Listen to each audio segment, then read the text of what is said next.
रबड़ पर बल लगाने से इसका आकार बदल जाता है। बदल जाता है ना? बदल जाता है तो क्या यह ठोस है? ठीक, एक पॉइंट ये। तो ठोस में हमको बताया गया कि वो असंपीड्य होते हैं। असंपीड्य होते यानी कि ना तो है ना दबा नहीं सकते हैं या खींच नहीं सकते हैं। ठीक है ना? क्या आप हाथ से खींच सकते हैं? नहीं। तो यहाँ पर कहने का मतलब हो गया कि रबड़ में ऐसा होता है। ठीक, यानी आकार हम लोग बदल देते हैं। ठीक, तो क्या ये ठोस है? ठोस नहीं है। क्या है बताइए? द्रव है कि गैस है? क्या है? द्रव है। ठोस नहीं है तो द्रव है। अब अगर द्रव है तो बताइए काहे द्रव है?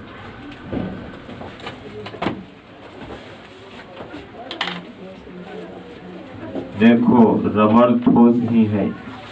ठीक, रबड़ ठोस है क्योंकि जब तक हम लोग उस पर बल लगाए हुए रहते हैं, ठीक, जब तक बल लगाए हुए रहते हैं है ना, तब तक उसका आकार बदला हुआ रहता। मान लीजिए रबड़ है, आप उसको खींच के रखे हैं तो आकार बदला हुआ है, लेकिन आप जैसे ही छोड़ दीजिएगा तो रबड़ है अपनी पहले वाली अवस्था में आ जाएगा। क्या? ठीक है, यही होता है ना? इसका मतलब है कि जब तक हम लोग उस पर बल लगाए तभी तक रबड़ का आकार बदला, लेकिन जैसे ही हम लोग बल लगाना छोड़ दिए तो रबड़ का आकार वापस पहली अवस्था में आ गया। इस तरह रबड़ क्या है? ठोस। ठीक है, दूसरा पॉइंट क्या है? ठीक, यानी इसको हम लोग कह सकते हैं, सिंपल आंसर लिखा जाएगा, यानी कि रबड़ ठोस है।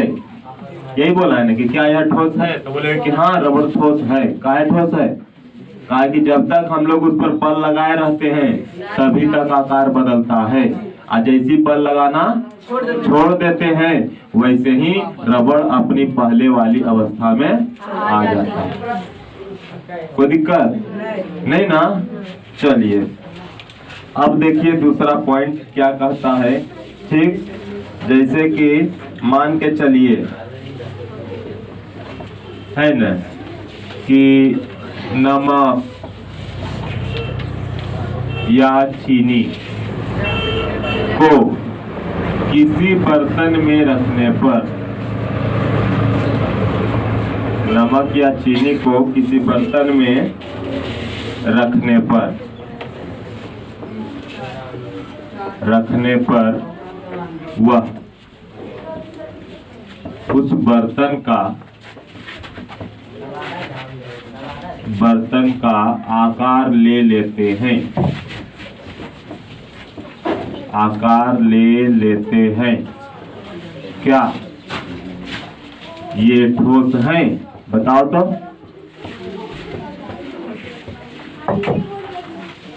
क्या आप देखें कि पानी को हम लोग रख दिए गिलास में तो पानी कैसा बन गया? गिलास के आकार का। पानी को रख दिए हम लोग बोतल में तो बोतल में जाने पर पानी बोतल जैसा बन गया। थाली में रख दिए है ना तो पानी थाली के आकार का हो गया। तो उसी तरह कहता है कि नमक और चीनी को भी हम लोग जिस बर्तन में रखते हैं वह उसी आकार का हो जाता है। क्या? बोतल में रखिएगा तो बोतल के साइज क्या दिखेगा? चीनी। ठीक, और थाली में रखिएगा तो थाली के आकार का, गिलास में रखिएगा तो गिलास के आकार का। तो बोलता है कि क्या यह ठोस है? ठोस है न? देखो ठोस काहे है? चीनी का जो क्रिस्टल है, ठीक है न, उसका आकार बदलता है क्या? नहीं ना बदलता है। चीनी का क्रिस्टल कहीं पर भी रखा हो, चाहे वो ग्लास में रखा हो, बोतल में रखा हो या टेबल पर रखा हो, क्या चीनी के क्रिस्टल का आकार बदलता है? नहीं। समझ रहे हैं ना? चीनी के क्रिस्टल का आकार नहीं बदलता। गिलास में रखेगा तब भी वैसा ही क्रिस्टल है। ठीक, हाथ पर लिया तब भी वैसा ही क्रिस्टल है, थाली में रखे तभी भी वैसा ही क्रिस्टल।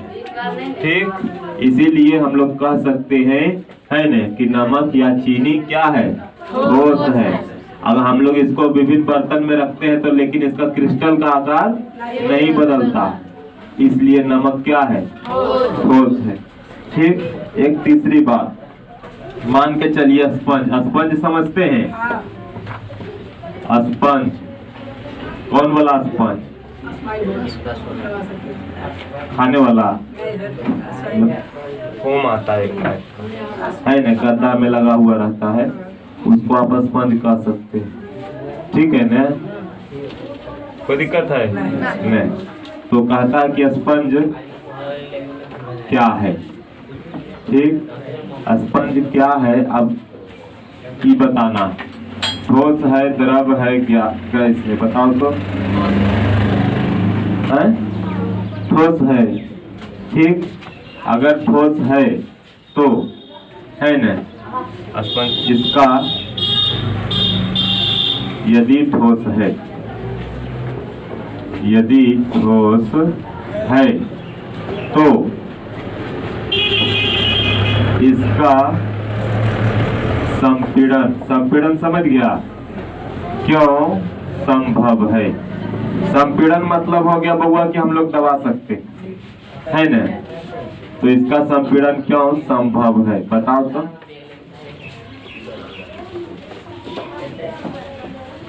बताओ।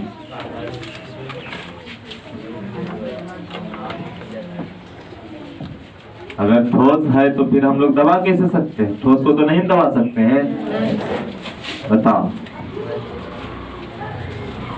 अब देखो, स्पंज में छोटे छोटे छिद्र होते हैं, ठीक है ना, और उसमें हवा भरी होती है। ठीक, और जब हम लोग उस पर बल लगाते हैं तो वो छिद्र में से हवा बाहर, है ना, उस छिद्र में से हवा बाहर निकल जाती है। ठीक, लेकिन जैसे ही हम लोग बल लगाना छोड़ देते हैं, तो बल लगाना छोड़ देते हैं तो हवा वापस उसमें चली जाती है और स्पंज पहले वाला आकार का हो जाता है। क्या सही बात है? सही बात है ना? तो क्या इसलिए ये ठोस, यानी कि जैसे ही हम लोग बल हटा दिए वो अपना पहले वाली अवस्था में आ गया। ठीक, और जब तक बल लगाए हुए थे तो आकार बदले हुए था, यानी दबा सकते थे, और जैसे ही उसको हम लोग छोड़ दिए, बल लगाना छोड़ दिए, तो अपने पहले वाली अवस्था में चला गया। ठीक, तो इसका मतलब है कि क्या है, स्पंज ठोस है। तो तीनों पॉइंट का आंसर समझ गया है? कोई दिक्कत है किसी को? नहीं ना। चलिए, तो एक बार इसका आंसर बताइए तो कि रबड़ पर बल लगाने से इसका आकार बदल जाता है, तो क्या यह ठोस है?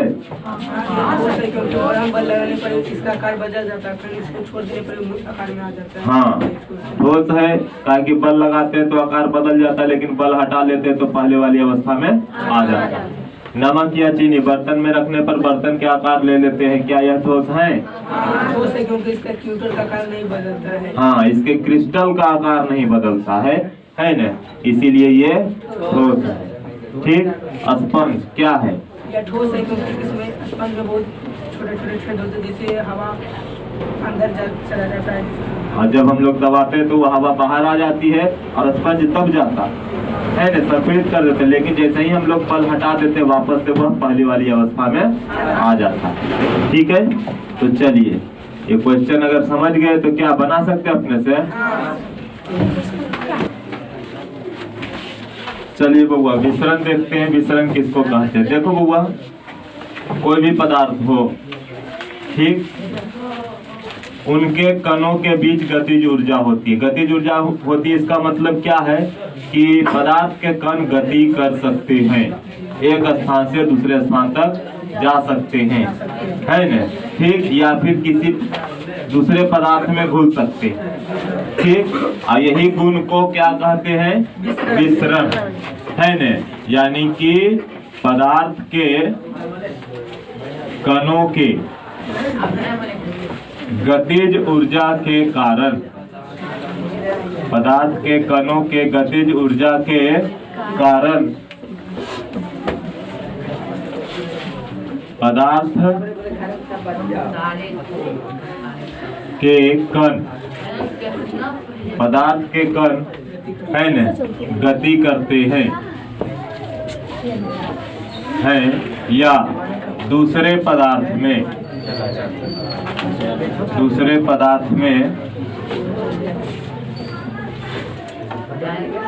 घुल जाते हैं या विसरित, घुल जाते हैं या चले जाते हैं, ठीक है ना, घुल जाते हैं या क्या समा जाते है ना। इस प्रक्रिया को क्या कहते हैं? इस प्रक्रिया को विसरण कहते हैं, विसरण कहते हैं। अब समझिए थोड़ा सा एक बार फिर, जैसे कि क्या देखा, पदार्थ के कणों के बीच गतिज ऊर्जा होती है, यानी पदार्थ के कण हमेशा गति करते रहते हैं, ठीक। और पदार्थ के कण गति करते रहते हैं या दूसरे पदार्थ में घुल जाते हैं। उदाहरण के लिए समझिए, ठीक, कि मान के चलिए हमारे पास यहाँ पर रखा हुआ है कुछ भी पदार्थ हाथ में हमारे, ठीक, और मान के चलिए कि अगरबत्ती जल रही है, ठीक, तो वो अगरबत्ती के कण आपके नाकों तक पहुंच जाता है और आप सूंघ सकते हो उसको। या फिर सेंट का डिबिया रखा हुआ है, सेंट का डिबिया हम खोल दिए तो क्या सेंट का सुगंध आपके पास पहुंच जाएगा। तो ये क्या हो रहा है, सेंट अपने आप है न हवा में समा रही है न, हवा में समा रही है। इसका मतलब सेंट का विसरण हो रहा है, किसमें? हवा में, ठीक है, कोई दिक्कत नहीं ना। और इसी प्रक्रिया को क्या कहते हैं? विसरण, ठीक। क्या ठोस, अब क्वेश्चन है, सबसे पहले समझ गया कि एक पदार्थ का दूसरे पदार्थ में अपने आप ही मिलना विसरण कहलाती है, ठीक। दूसरे तरीका से इसी कह सकते हैं, एक पदार्थ को दूसरे पदार्थ में स्वयं ही मिलना विसरण कहलाती है। इस तरीके से भी कह सकते हैं, कोई दिक्कत है? यानी कि एक पदार्थ को दूसरे पदार्थ में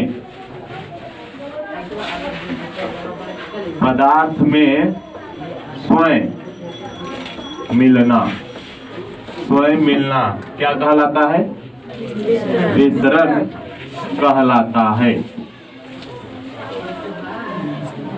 कोई दिक्कत? या इस तरीके से कहिए या इस तरीके से कहिए। तो अब आपके पास क्वेश्चन है कि क्या द्रव में ठोस, द्रव तथा गैस का मिश्रण संभव है न? यदि हाँ तो उदाहरण दें। क्या बता सकते उदाहरण? एकदम आसान है, ठीक। द्रव में ठोस, द्रव या गैस। द्रव मतलब मान के चलिए हमारे पास पानी है, ठीक।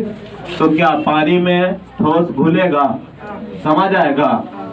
इसका मतलब मिश्रण संभव है। मान के चलिए हमारे पास पानी है, उसमें चीनी घोल देते हैं, घुल जाता है ना, इसका मतलब मिश्रण संभव है, ठीक है ना। तो बोल दें कि हाँ द्रव में ठोस, आंसर बोल रहे हैं, द्रव में ठोस कॉमा द्रव तथा गैस का विसरण संभव है। सबका उदाहरण समझिए बबुआ, है ना। एग्जाम्पल में क्या, जल में चीनी का घुलना, कोई दिक्कत है नहीं ना। जल में चीनी का घुलना, ये द्रव हो गया, आई ठोस हो गया, तो घुलना विसरण का उदाहरण हो गया। इसके अलावा क्या द्रव में द्रव घुलेगा? द्रव में द्रव घुलेगा?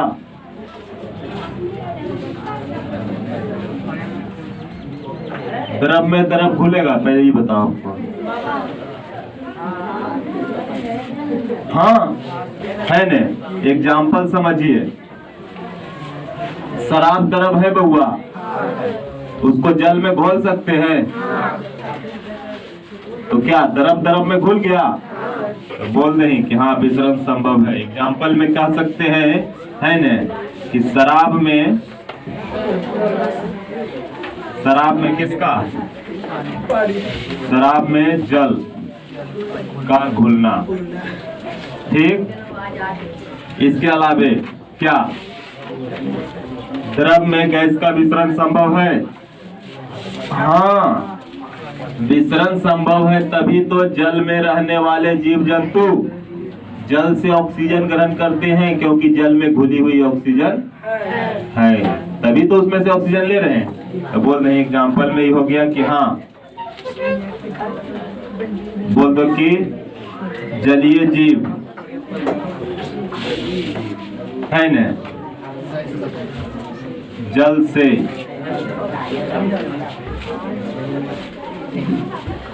ऑक्सीजन को ग्रहण करते हैं, अतः जल में ऑक्सीजन का क्या संभव है? ऑक्सीजन का विसरण संभव है, ऑक्सीजन का विसरण संभव है, संभव है। तो क्या अब इस तरीके का क्वेश्चन बन जाएगा?